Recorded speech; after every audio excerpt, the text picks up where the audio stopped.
Simplesmente nesse capítulo 3, o título aqui diz: exortação a guardar-se cada um dos obreiros maus, o que cultivar todos os frutos do Espírito. Obreiros maus, vocês viram na pregação que falou sobre isso, que eles foram comparados a cães. Guardai-vos dos cães, guardai-vos dos maus obreiros, guardai-vos da circuncisão. Então ele exortou a se guardar dessas três coisas. Cão, a palavra cão na Bíblia tem alguns sentidos. Tem cão, do cachorro mesmo, não é?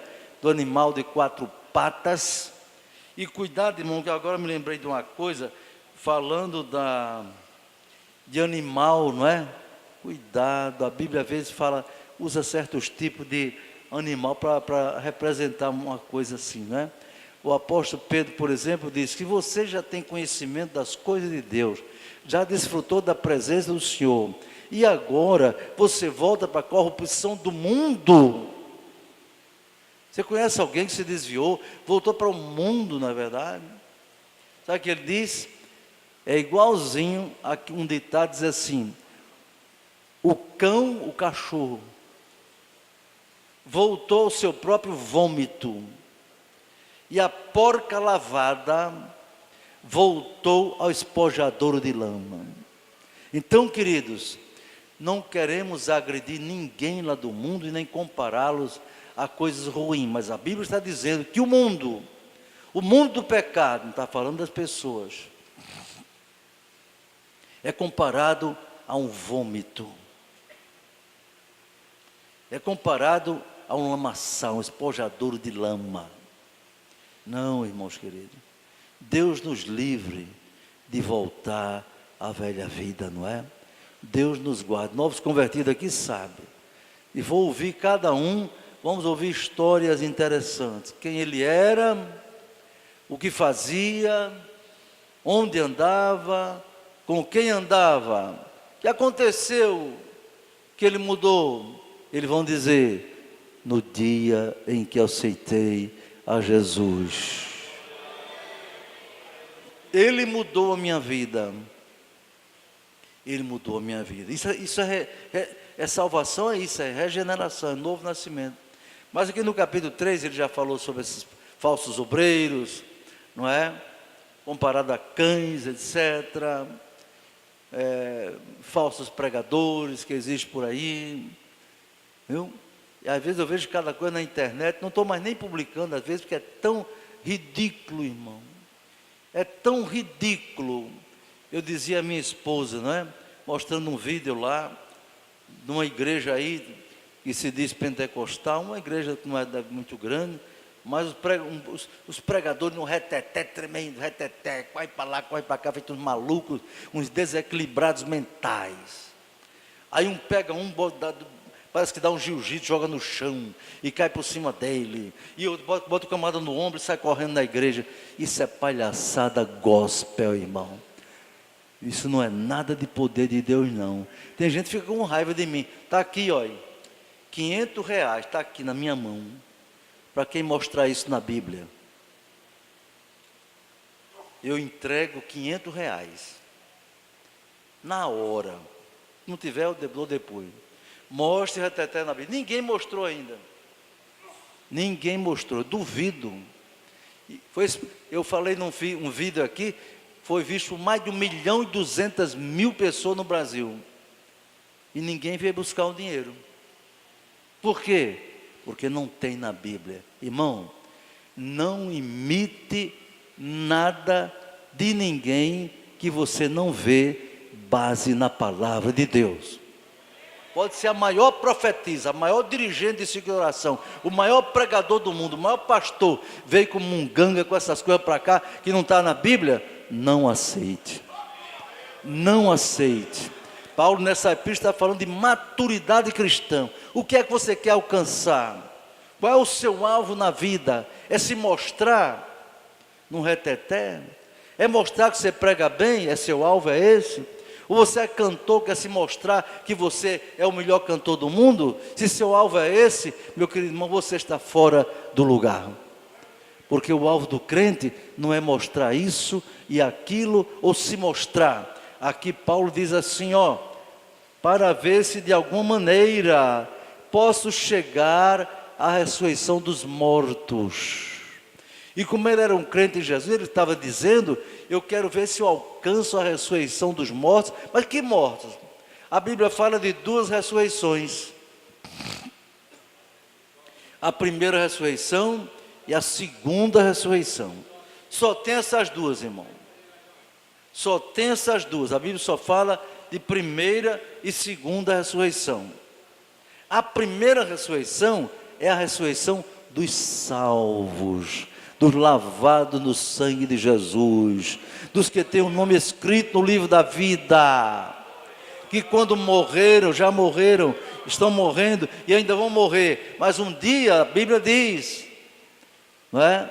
1 Tessalonicenses capítulo 3, mas nós, aqueles que morrerem em Cristo, ressuscitarão primeiro, dê glória a Deus. Esta é a primeira ressurreição, não é? A Epístola de Paulo aos Coríntios, no capítulo 15, você lendo com calma, vai ver que o assunto principal, o foco é a ressurreição, a primeira ressurreição. Então Paulo dizendo, eu não alcancei ainda, mas estou me esforçando para chegar um dia e fazer parte daquela ressurreição, a ressurreição dos salvos, irmão. Porque se Jesus não nos alcançar em vida, todos vamos morrer. Um dia, uns vão mais cedo, outros vão mais tarde, não é? Mas este é o ciclo da existência terrena. O homem nasce, vive, desenvolve, reproduz-se quando casa, não é? Quando casa, homem com mulher, porque o homem com homem não se reproduz não, meu filho. Mulher com mulher não tem jeito de se reproduzir não. Sabe por quê? Porque é antinatural. Paulo diz que a união de homossexual é ato contrário à natureza, está escrito, não adianta. Não é questão de ser contra o homossexual, não. Nós devemos amá-los e desejar a salvação dele, mas é proclamar a verdade da palavra de Deus. Então os salvos em Cristo Jesus, um dia ressuscitarão. É uma mensagem de esperança, não é, irmão? É uma mensagem de esperança. Paulo está dizendo, eu quero chegar, eu estou me esforçando, meu alvo é chegar à ressurreição. Mas como ele é um salvo, essa aqui quer dizer a ressurreição dos salvos. Porque a segunda ressurreição é a ressurreição dos ímpios. É a ressurreição dos ladrões, dos bandidos, dos criminosos, dessa gente ruim e também daquelas pessoas que são pessoas ótimas, educadas, bons pais de família, bons cidadãos, nunca fizeram mal a ninguém, mas não querem saber de Jesus. Não querem saber de Jesus. Não querem. E às vezes quando a gente prega para eles assim, eu não mato, eu não roubo, eu não minto, eu vivo para minha esposa, meu marido, portanto eu sou salvo.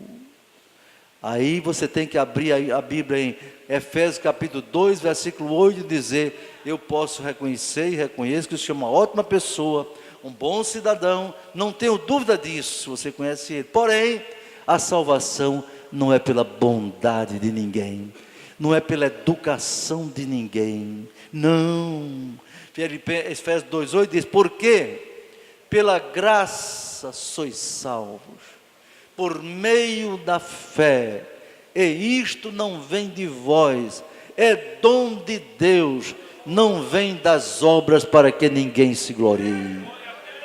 Para ninguém bater no peito e dizer, eu sou salvo porque eu sou bom, sou salvo porque faço só o bem. Não, Senhor, não, Senhor. No Salmo 9, versículo 17, mostra 2 tipos de gente que vai para o inferno. Salmo 9, versículo 17. Se eu fosse você, abria e sublinhava lá. Salmo 9, versículo 17 diz, os ímpios serão lançados no inferno, e todas as pessoas que não querem saber de Deus. Pronto. 2 tipos de gente. Ímpio é quem vive praticando impiedade, maldade, gente ruim, ladrão, bandido, que tem agora aumentou no Brasil. Tem até os bandidos de colarinho branco. Você sabe disso, né? Aqueles ladrões que estão lá nos governos, por aí, nos congressos, entendeu? Que roubaram a nação, desviaram o dinheiro da saúde, da educação, da segurança, para enriquecer. Até presidente da República, que era pobre, agora é bilionário. Os ímpios serão lançados no inferno. Mas também a segunda parte diz: e todas as pessoas que não querem saber de Deus. Pode ser boazinha, educada, ótimo cidadão, mas não quer saber de Deus. Entende? Vai para a condenação eterna. Então a segunda ressurreição é para esse povo que morrer sem Deus, morrer no pecado, morrer na incredulidade, morrer da idolatria, morrer na prática do que não presta. Um dia eles morrem, do mesmo jeito que o crente morre e é sepultado, o ímpio também é sepultado. Não é verdade? Do mesmo jeito que o pó come o corpo do crente salvo, come também o corpo do ímpio, do desgraçado pecador. Porém a diferença não está propriamente aqui ou na morte, não. A diferença está depois, no final de todas as coisas. Viu? Um dia quando a trombeta tocar, os salvos em Jesus ressuscitarão. E diz, sabe o que, Paulo? Como é que ele diz? Ressuscitarão em corpos gloriosos. O crente morreu todo aleijado às vezes, o diabetes, um câncer, comeu tudo. Mas na ressurreição o corpo dele vai ser semelhante ao de Jesus ressuscitado. Sabe como é que vai ser os corpos lá? Corpos juvenis. Você pode morrer com 120 anos, não vai ressuscitar com um velho. Aí eu acho engraçado, quando eu chego assim no estacionamento, aí tem, eu sou idoso, né? Aí tem uma placa lá, idoso. Aí tem um velhinho assim, a figura de um velho encurvado. Graças a Deus eu não estou assim não, mas sou idoso, então eu vou encostar o carro aqui. Não é verdade? Mas você pode morrer encurvado, doente, aleijado, numa cama, mas quando ressuscitar, vai ser num corpo cheio de vigor, num corpo cheio de glória, diz a Bíblia. Viu? Então Paulo estava dizendo, eu estou lutando para isso, para alcançar esse objetivo de participar da ressurreição dos salvos. Dê glória a Deus por isso, não é? E ele diz, não que eu já o tenha alcançado, ou que seja perfeito. Ele está dizendo, eu não sou perfeito ainda, no sentido da plenitude, não é? Que nós alcançaremos só perfeito, não é?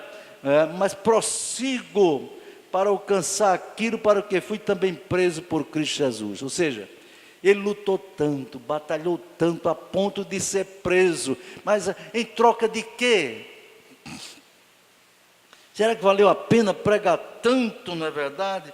Pregar tanto e sendo ser, ele diz que foi esbofeteado, foi chicoteado, passou por naufrágio, passou por prisões, sofreu tortura, tudo isso ele sofreu, não é verdade? Valeu a pena? Aí ele diz, eu estou lutando para alcançar aquilo pelo que estou preso em Cristo Jesus. Ou seja, eu estou preso porque preguei o Evangelho, eu sou preso porque preguei a verdade, eu sou preso porque proclamei a verdade de Cristo, eu sou preso porque fui fiel a Cristo. Louvado seja Deus. Então estou lutando para alcançar aquilo pelo qual passei tudo isso. E ele prossegue dizendo, meus irmãos, e diz, irmãos, quanto a mim não julgo que haja alcançado, ou seja, ainda não alcancei o meu alvo final, ainda não alcancei o meu objetivo, não alcancei ainda, não se alcançará nesse plano. Aqui as vitórias são parciais, mas a vitória final é depois da morte, ou na vinda de Jesus, não é verdade? Então, aqui diz, não julgo que haja alcançado, ou que seja perfeito. Quanto a mim, não é? Quanto a mim, não julgo que tenha alcançado, mas, aqui tem uma coisa fantástica, mais uma coisa faço, Aí ele diz 3 coisas. Essa coisa que ele diz, eu faço, tem 3 expressões. Mais uma coisa faço e primeiro, esquecendo-me das coisas que ficam para trás, das coisas que atrás ficam. Ou seja, dizendo assim, para alcançar esse alvo, alcançar o objetivo final, da ressurreição para a vida eterna, ele diz, eu faço, uma coisa faço, primeiro, eu me esqueço das coisas que ficaram para trás. O que ficou para trás que Paulo fazia questão de se esquecer, de não se interessar mais por elas, não ficar pensando nelas. Que coisas foram estas? Coisas da sua vida pregressa, não é? Da sua vida quando ele era uma pessoa que não tinha Jesus na vida, a sua vida de perseguidor do Evangelho, a sua vida de legalismos, ele era um fariseu, não é? E os fariseus Jesus chamou de hipócritas, porque eles gostavam muito de exigir o cumprimento estrito da lei, mas eles não tinham amor, não. Fariseu é assim, meu irmão, prefere exigir tudo dos outros, quando muitas vezes ele não cumpre aquilo que exige. Então Paulo foi fariseu, ele disse, não quero mais saber disso. Viveu no judaísmo, também não se lembra mais. Viveu perseguindo a igreja, não queria saber mais disso, não é? Então esquecendo as coisas que para trás ficam. Você pode meditar agora, quais são as coisas que ficaram para trás na minha vida? Cada um tem sua história. Cada crente tem o seu antes, o seu depois e o agora, não é? O seu antes, cada um aqui sabe. Se fosse dar oportunidade para cada um dizer o que era, ia ver cada coisa, não é, irmão? Um vivia na bebedeira, outro vivia nas drogas, outro vivia com mais de uma mulher, outro mentia, outro enganava, não é? Outro fazia tanta coisa ruim, era mau esposo, péssima esposa, má esposa, mau filho, etc. As coisas velhas. Mas agora você nem se lembra mais dela. Por quê? Porque Paulo responde em 2 Coríntios 5,17. Eis que, se alguém está em Cristo, nova criatura é. As coisas velhas já passaram. Dá glória a Deus por isso, não é?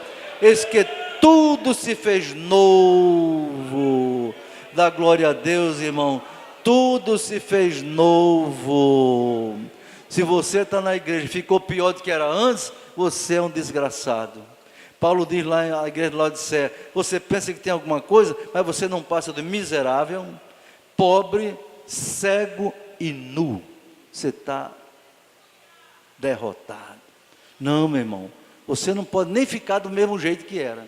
Se você já era bom, agora tem que ficar melhor. Se você já era sincero, agora tem que ser mais. Se você era fiel, agora é mais. Se você era bom pai de família, agora deve ser mais, melhor. Era boa mãe, agora é melhor. Era bom filho, agora é melhor. Por quê? Tudo se fez novo. Tudo se fez novo na sua vida. Tudo se fez novo, não é verdade, irmão? Tudo se fez novo. Glória a Deus por isso, né? Aqui tinha um rapaz que tomava conta do som. Ele antes de ser crente, ele era assaltante, com revólver 38. Mas ele disse que eu aceitei Jesus, esqueci-me dessa coisa, ficou para trás. Tudo se fez novo na minha vida, não é? Glória a Jesus. O irmão deu testemunho na classe Novo Convertido, quando eu dirigi lá, ensinei. Pastor, no domingo eu cheguei aqui nessa igreja com uma carteira de cigarro no bolso, porque eu todo dia fumava 2, 3 carteiras de cigarro. Ou seja, dominado pelo vício, uma dependência química e psicológica. Mas quando foi na segunda-feira que eu acordei, por sinal, quando fui dormir, estava com a carteira, depois que aceitei a Jesus, botei em cima da mesinha ao lado da cama, botei aquela carteira ali.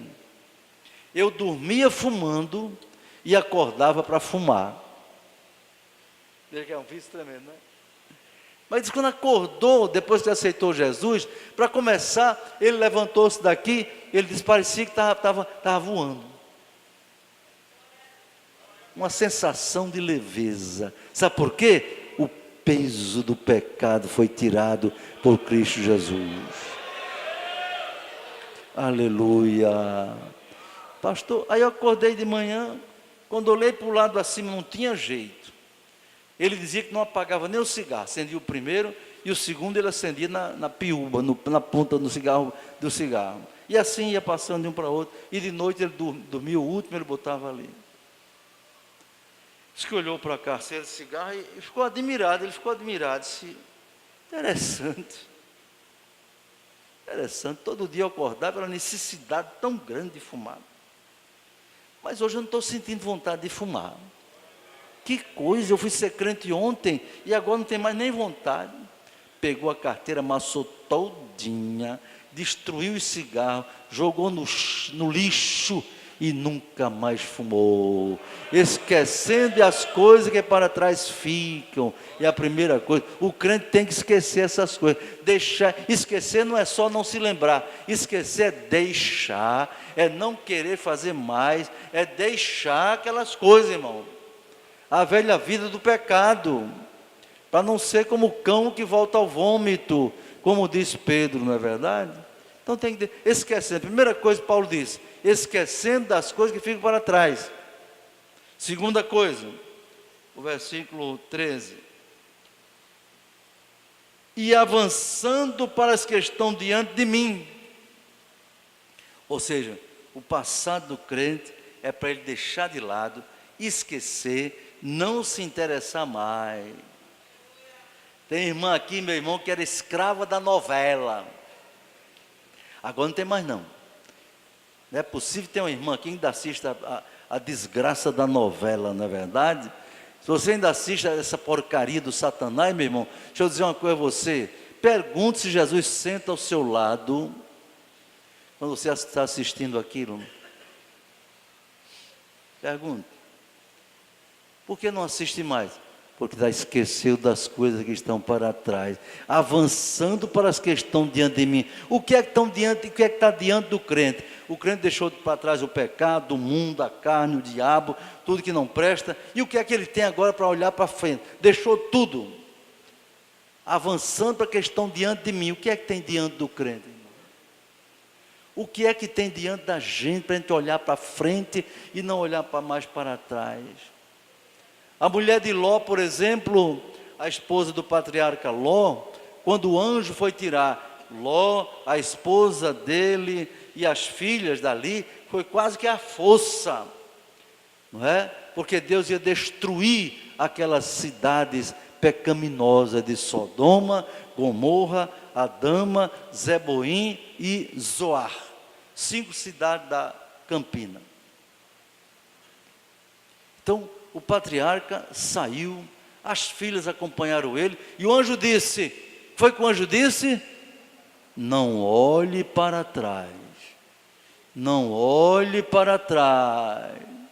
Irmão, quando Deus disser uma coisa a gente, por menos lógica que tenha, mesmo que não faça sentido nenhum, obedeça, obedeça. Você pode não estar vendo razão nenhuma para aquela exigência, para aquela proibição, para aquela reprovação, mas Deus sabe o que vai acontecer. Deus sabe, viu? Deus sabe. Se Deus mandar você ir para frente e não tem lógica, não vá. Se Ele mandar você recuar, não tem lógica, recue. Mandar você ir para frente, você vá. Mandar para trás, você vá. Mandar para o lado, vá. Para a direita, esquerda, vá. Parar, pare. Pare. Mas você, para entender a voz de Deus, você precisa ter comunhão com Deus. Entender a voz de Deus. Ouvir Deus falar com você, ou através da sua palavra, ou de um hino, ou de uma profecia, ou da palavra de Deus, que a maior profecia é a palavra de Deus. Esquecendo das coisas que para trás ficam. Então Deus mandou Ló sair, o anjo tirou, chegou no meio, mas quando saiu da cidade, quando Deus tirou a família de Ló da cidade de Sodoma, diz a Bíblia, Deus fez chover fogo do céu, um fogo atômico. Foi um fogo atômico que destruiu aquela cidade de uma maneira tão terrível que elas afundaram 400 metros abaixo do nível do mar. Lá está o Mar Morto, não é? Lá perto de Jericó, eu já estive lá. Então o Mar Morto afundou, tá certo? 400 metros está lá. É tão salgado aquele mar que não nasce nada. Não nasce nada, nem micróbio tem lá, tem nada, é muito salgado. Aí bem, o fogo caiu. Aí a mulher, exercendo uma coisa que é muito comum das mulheres, serem mais observadoras, né? Às vezes curiosas, para saber os detalhes e tal. A mulher de Ló ia caminhando assim. Ló dizia: mulher, olha para frente, minha filha, não olha para trás não. Vamos, mulher, olha para frente. O anjo disse que vai olhar para frente. Ela foi e fez assim, ó. Quando ela fez assim, olhou para trás, se lembrou de Sodoma, se lembrou de Gomorra, se lembrou de suas amigas, se lembrou de suas vizinhas, se lembrou das festinhas, talvez. Quando ela olhou para trás, uma radiação do céu bateu nela, e diz a Bíblia, ela ficou transformada numa estátua de sal.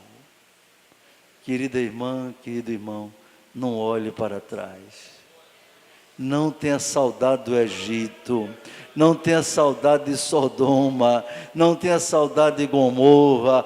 Olha para a Jerusalém celeste, olha para o céu, olha para frente. Paulo diz, esquecendo das coisas que ficaram para trás e olhando para as que estão diante de mim. O que é que tem diante de você? Diante de você tem as promessas de Deus, as promessas maravilhosas de Deus, de um dia nós estarmos no céu com Jesus. Promessa de uma vida melhor, nem se compara com essa, não é verdade?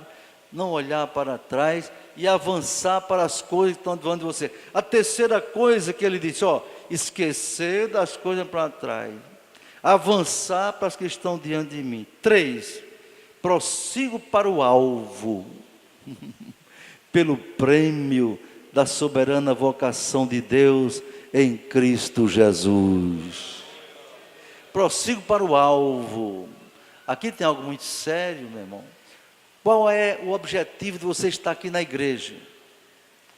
Qual é o alvo?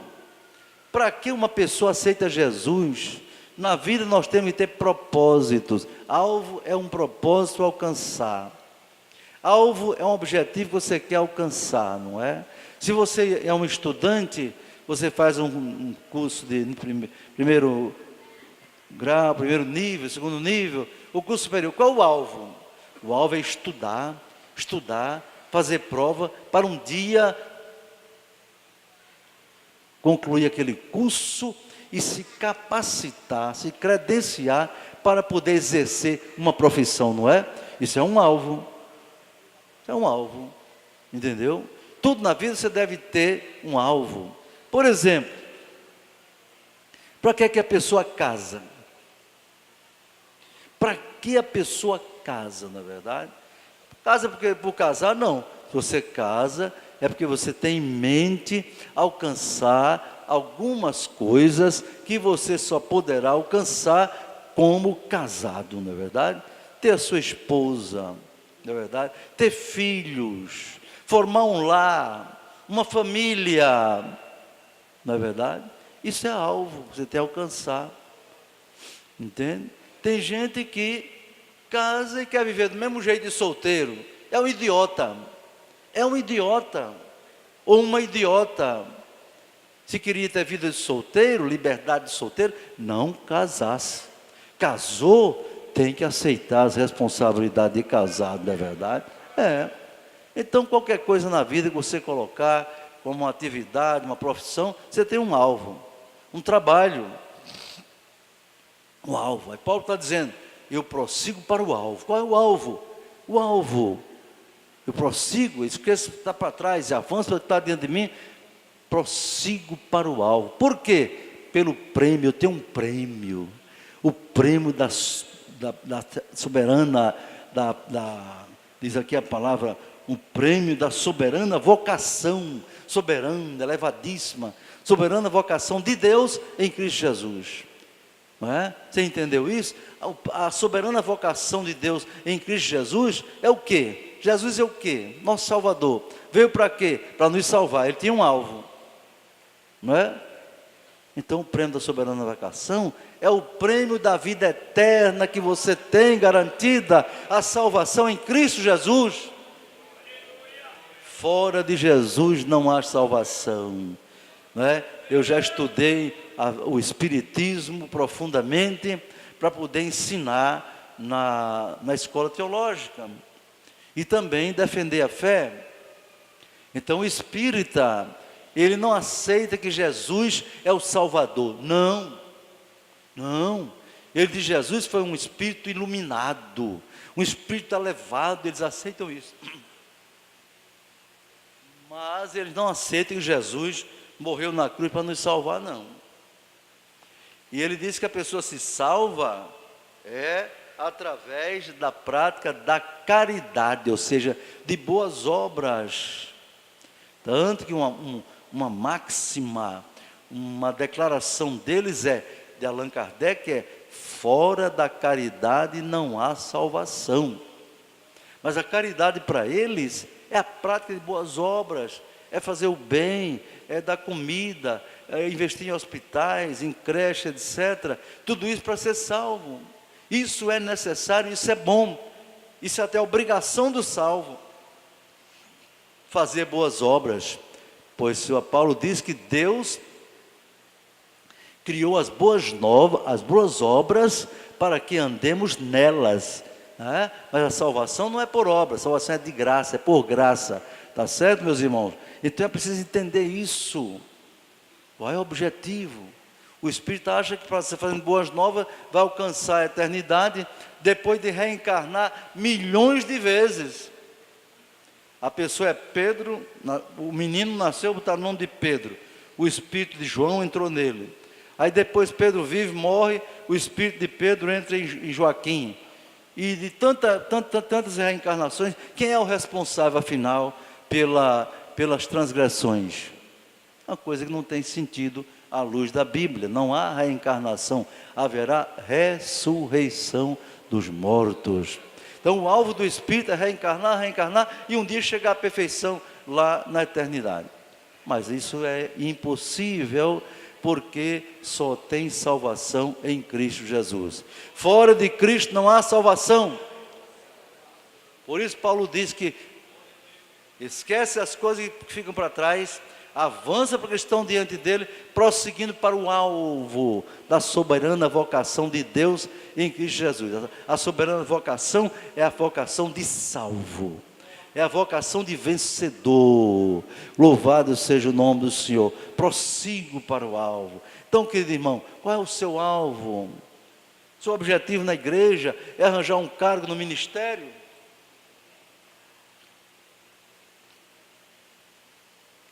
Tem gente que, se não for consagrado a presbítero, a diácono, muda de igreja ou se desvia.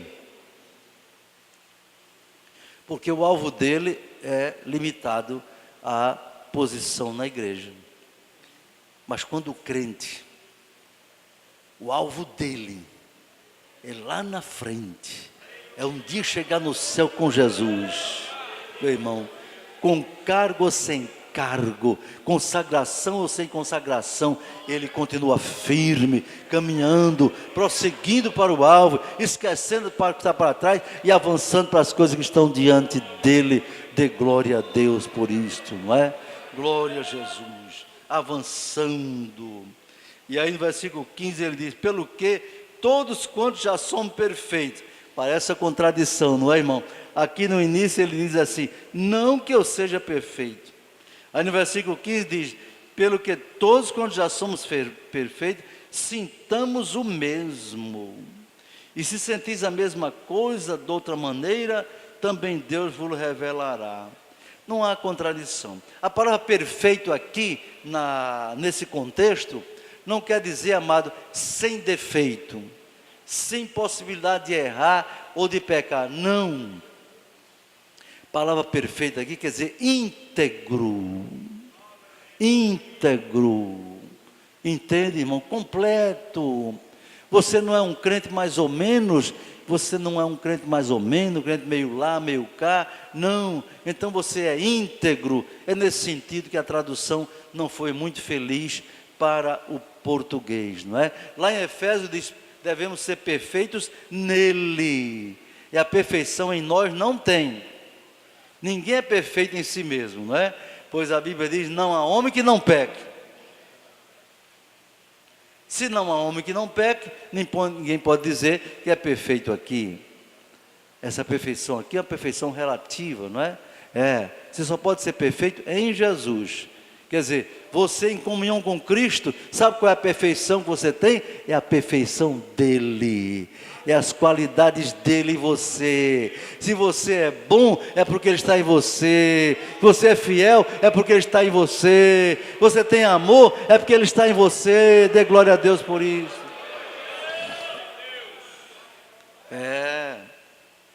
Sintamos isto mesmo. Volte a sua Bíblia aí, uma página eu acho. Vá para Filipenses capítulo 2, versículo 6. Aliás, versículo 2, aliás. Versículo 2. Filipenses 2 e 2. Diz assim, ó. Quem achou, diga amém. Então leia comigo. 1, 2. Completai o meu gozo, para que sintais o mesmo, tendo o mesmo amor, o mesmo ânimo, sentindo uma mesma coisa. Amém, meu irmão? Como é que é possível isso? A gente sentir a mesma coisa, o mesmo ânimo, tudo isso, sentir o mesmo. Sabe como é que você sente? Se você estiver com o Espírito de Deus em você, o Espírito está em você, está em mim, está em todos nós, Ele nos faz sentir a mesma coisa. Não tem espírito de divisão, não tem espírito de intriga, não tem espírito de confusão. Um não puxa para um lado, outro puxa para outro. Por quê? Porque sente a mesma coisa, tem o mesmo ânimo, sente o mesmo amor. Sabe por quê? Porque tem o mesmo Espírito guardando, dirigindo a sua vida. Glória a Deus por isto. Sintamos isto mesmo. Mas, aí diz ele, mas, isso é uma adversativa. Naquilo que já chegamos, quer dizer, a gente chegou a esse ponto aqui, ele tem 10 anos de crente, está lutando para alcançar o alvo, outro tem 20 anos, outro tem 30 anos, eu nasci no Evangelho, na verdade, mas aceitei a Jesus com 13 anos, 13 anos que eu aceitei a Jesus.